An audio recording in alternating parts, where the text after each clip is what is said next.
सुन गे छौरी, सुन गे छौरी, तोरे खातिर पढ़ाइयो छोड़लियो। मम्मी पापा से हम गायरो सुनलियो, गायरो सुनलियो गे गायरो सुनलियो, गायरो सुनलियो गे गायरो सुनलियो। तोरे चिंता में हम खानो नहीं खैलियो, रात दिन सपना में तोरे देखलियो, तोरे देखलियो गे तोरे देखलियो, तोरे देखलियो गे तोरे देखलियो।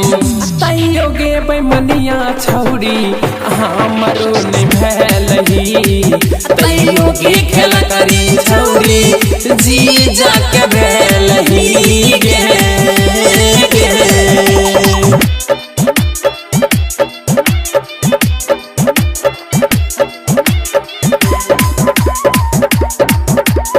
अभी आप सुन रहे हैं चेहरा खेरा खगड़िया से अभय देहाती एंटरटेनमेंट की शानदार प्रस्तुति।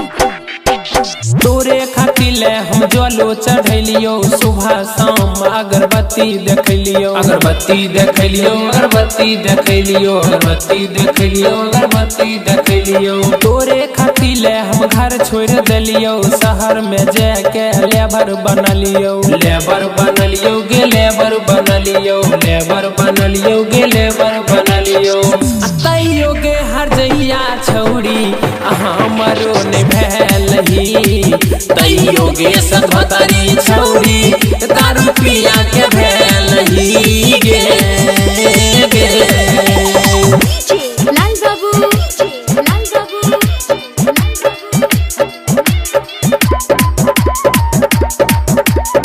अभी आप सुन रहे हैं चेहरा खेरा खगड़िया से अभय देहाती एंटरटेनमेंट की शानदार प्रस्तुति।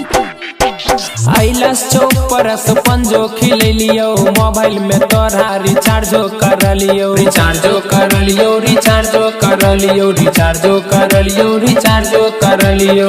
कौन छौरा संग ले भी गई माजा, गेट पर खाना तो सिंगर राजा, सिंगर राजा गे सिंगर राजा, सिंगर राजा गे सिंगर राजा। तैयो गे छिनरी छौरी हमरो नहीं भेलही, तैयो गे खेल करी छौरी यादव जी